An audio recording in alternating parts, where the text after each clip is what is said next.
surat-surat semua lengkap. Mana? Lah ini nyatanya mana? Ya ini makanya kalau mau jangan di sini. Matel! Pak ini matel. Matel! Matel brengsek. Matel! Viral di media sosial saat sebuah minibus diberhentikan secara paksa oleh komplotan debt collector atau mata elang di Jalan Siliwangi, Pamulang, Tangerang Selatan, Banten. Enggak. Matel! Ini matel. Rame-rame jangan di sini. Kamu jangan di sini sana. Bahkan seorang ibu dan anaknya yang berada dalam minibus tersebut histeris dan menangis, meminta pertolongan warga karena kendaraannya diberhentikan paksa. Mana suratnya? Matel! Gimana surat kan lu turun dulu. Jangan di sini.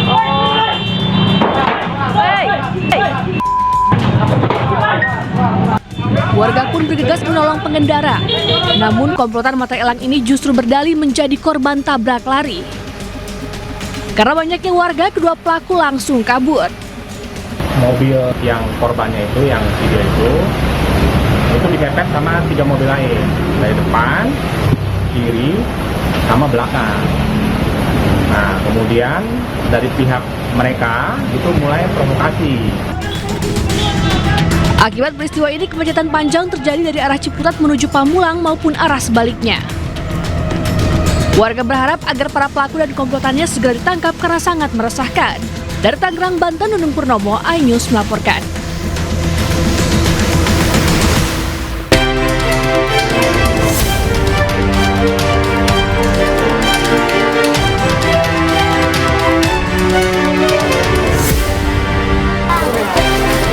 Tiga pekan mengungsi, korban bencana di Aceh mulai terserang penyakit. Banjir.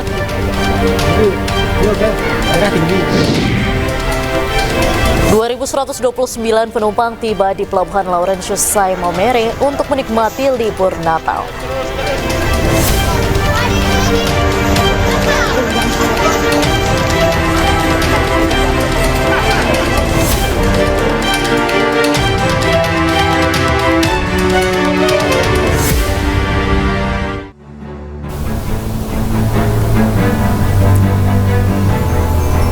Selamat malam pemirsa, selamat datang di iNewsroom bersama saya Diandra Mugni. Kami akan membahas berita utama secara mendalam, komprehensif, dan tentunya eksklusif.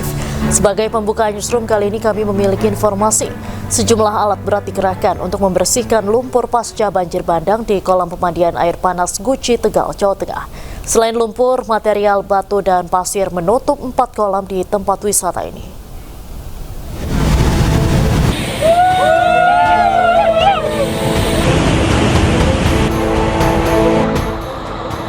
Petugas gabungan mengerahkan alat berat untuk membersihkan material banjir bandang yang menerjang Taman Wisata Alam Pancuran 13 Guci, Kabupaten Tegal, Jawa Tengah. Pengelola wisata Guci terpaksa menutup sementara Pancuran 13 hingga batas waktu yang belum ditentukan. Sementara itu Pancuran 5 yang berada di bawah Pancuran 13 perlu waktu 2 hari untuk pembersihan material batu dan pasir. Penanganan banjir bandang Sungai Gung yang melimpas ya ke Pancuran 13 dan Pancuran 5 dan di aluran Sungai Gung. Saat ini kondisi sudah normal, sejak tadi malam sudah normal sebenarnya. Cuma memang pasca akibat luapan banjir ini, kita semuanya dari TNI Polri, dari masyarakat, dari PUW ya, dari PUW dan stakeholder pelaku usaha wisata Guci gotong royong untuk menangani pasca banding. Yang pertama lumpur ya.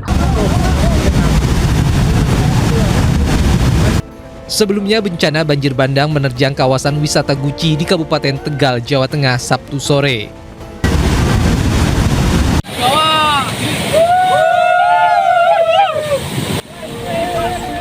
Kawasan yang biasanya riuh oleh wisatawan berubah menjadi mencekam akibat derasnya arus banjir bandang. Banjir bandang terjadi akibat meluapnya debit air di Sungai Gung akibat hujan deras yang mengguyur lokasi. Dari Tegal, Jawa Tengah, Yunibar, iNews melaporkan.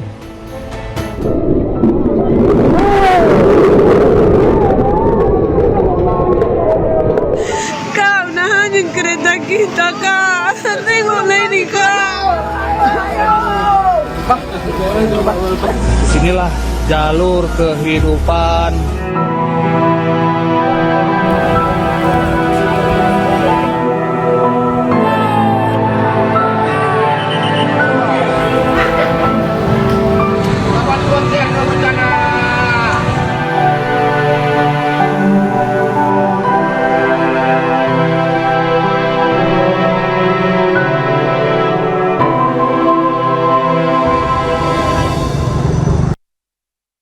Sudah 3 pekan pengungsi banjir dan longsor di tenda darurat di Aceh Utara Aceh belum pernah mendapatkan pelayanan kesehatan. Ratusan pengungsi terutama balita dan anak-anak terserang berbagai macam penyakit mulai dari demam, batuk, dan diare.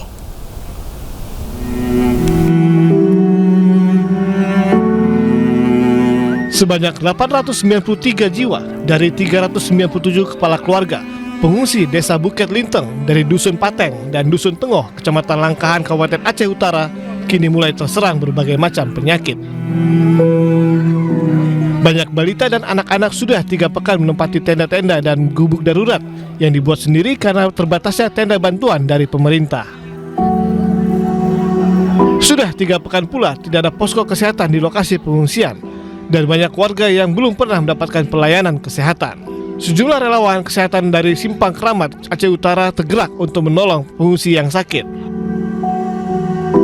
Balita dan anak-anak banyak terserang demam, batuk, dan diare.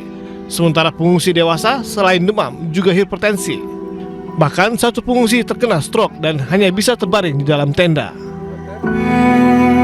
Banyak kami temukan penyakit untuk anak-anak dengan batuk pileknya, demam, terus ada yang diare. Sedangkan untuk orang tuanya banyak yang hipertensi, termasuk tadi ada yang stroke, satu lagi juga. Baru kami periksa dengan darah yang tinggi. Seperti kelembu dan juga selimut dan kasur yang sangat dibutuhkan oleh masyarakat di sini. Lebih kurang karena masyarakat ini belum cukup tempat tidur, yang akan tetapi semacam terpal ini ataupun tenda sudah memadai sebagaimana yang disampaikan oleh Bapak Gesik tadi, tapi belum cukup. Para pengungsi berharap pemerintah segera turun tangan untuk mengatasi krisis kesehatan sebelum adanya korban jiwa. Dari Aceh Utara Aceh, Armia Jamil, iNews melaporkan. Dalam rangka mendukung pemulihan kehidupan masyarakat pasca bencana, TNI Angkatan Laut memberikan bantuan pipa gratis. TNI Angkatan Laut bersama warga bergotong royong melakukan pemasangan jaringan pipanisasi.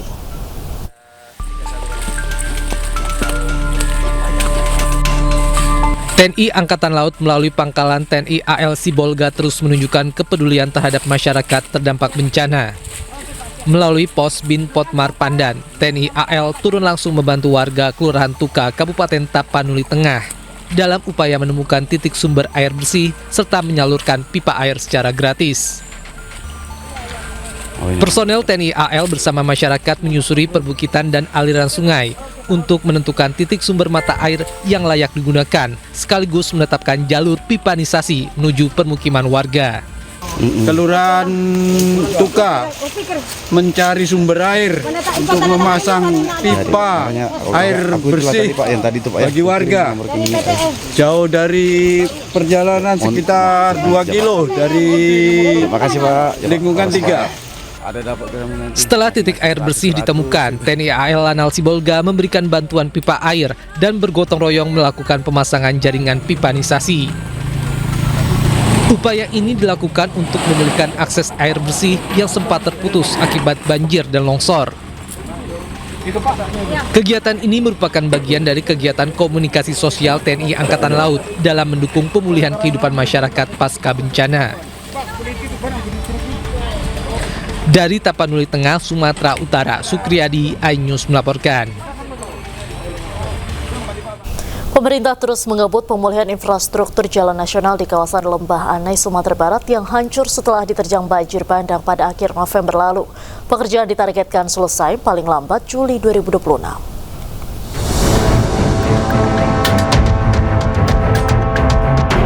Pemerintah terus mengebut pemulihan infrastruktur jalan nasional di kawasan Lembah Anai, Sumatera Barat yang hancur setelah diterjang banjir bandang pada akhir November lalu. Progres tahap awal diperbaikan dilaporkan hampir rampung sepenuhnya. Tahap berikutnya dilanjutkan ke pemulihan infrastruktur secara permanen. Proses rehabilitasi penuh akan segera dilaksanakan dengan target selesai paling lambat pada Juli 2026. Proyek ini menjadi prioritas pemerintah pusat karena jalur Lembah Anai merupakan akses strategis penghubung kota Padang dan Bukit Tinggi. Kalau untuk ruas yang terdampak itu sekitar 5,4 kilo, ada 15 titik, nanti kemungkinan penanganan efektifnya sekitar 800-an meter. Apa kendala Pak dalam melakukan? Kendala kita saat ini karena kondisi saat ini masih sering hujan dan kita mayoritas kan bekerja di pinggir sungai, sehingga pada saat hujan kita harus lakukan pengamatan muka air dan kondisi air. Apabila kondisi air mengalami kenaikan, ini kita harus hentikan penanganan demi keselamatan pekerja. Sejak pertengahan Desember 2025, ruas jalan Lembah Anai telah mulai dibuka secara fungsional terbatas bagi kendaraan roda 2 dan roda 4 dengan sistem buka tutup. Langkah ini dilakukan untuk memulihkan mobilitas masyarakat serta mendukung distribusi logistik, terutama menjelang akhir tahun. Kajian terhadap jalur alternatif Padang Bukit Tinggi juga dilakukan sebagai upaya mengurangi resiko jika terjadi gangguan di jalur utama. Pemerintah berharap jalan nasionalitas Padang Bukit Tinggi melalui Lembah Anai dapat kembali berfungsi normal dan mobilitas masyarakat di Sumatera Barat dapat pulih secara optimal. Di Kabupaten Tanah Datar, Sumatera Barat, Agung Sulistyo, iNews melaporkan. Kementerian Perumahan dan Kawasan Permukiman RI mulai membangun serentak hunian tetap bagi korban banjir bandang dan longsor di Kabupaten Tapanuli Selatan, Sumatera Utara. Program ini ditujukan bagi warga yang terdampak bencana. Sisinga Mangaraja selaku dari Pelaksana Tugas Kepala Dinas Perkim Provinsi Sumatera Utara. Di Desa HP Song Baru, Batang Toru, Tapanuli Selatan, Sumatera Utara, korban banjir akan direlokasi, khususnya masyarakat yang tinggal di daerah aliran Sungai Batang Toru. Di lahan seluas 5,05 hektar ini, setidaknya 227 hunian tetap mulai dibangun melalui Kementerian Perumahan dan Kawasan Permukiman. Pembangunan ini merupakan tindak lanjut dari usulan kepala daerah masing-masing terkait masyarakat mereka yang kehilangan rumah akibat bencana banjir dan longsor. Terutama saat ini saya ditugaskan untuk melakukan peletakan batu pertama di sini adalah bagian dari perencanaan yang disiapkan oleh Bapak Menteri Perumahan dan Kawasan Pemukiman.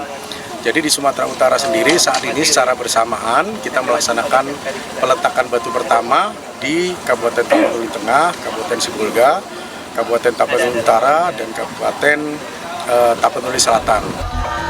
Pemerintah menargetkan pembangunan hunian ini rampung secara bertahap dan segera dapat ditepati oleh masyarakat yang terdampak. Dari Tapanuli Selatan, Sumatera Utara, Indra Mulia Siagian, iNews melaporkan. Air banjir Aceh Tamiang mendadak jadi sorotan publik setelah muncul dugaan adanya solar di permukaan banjir. Fenomena tak biasa ini viral di media sosial dan memunculkan pertanyaan besar, dari mana asal solar tersebut?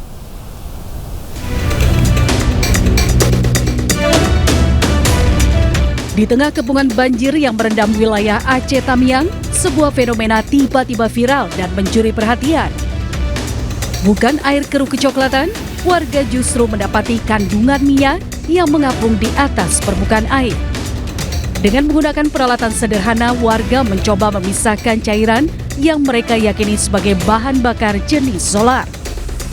Meski mengundang rasa penasaran warganet, asal-usul minyak yang diduga solar tersebut masih menjadi misteri.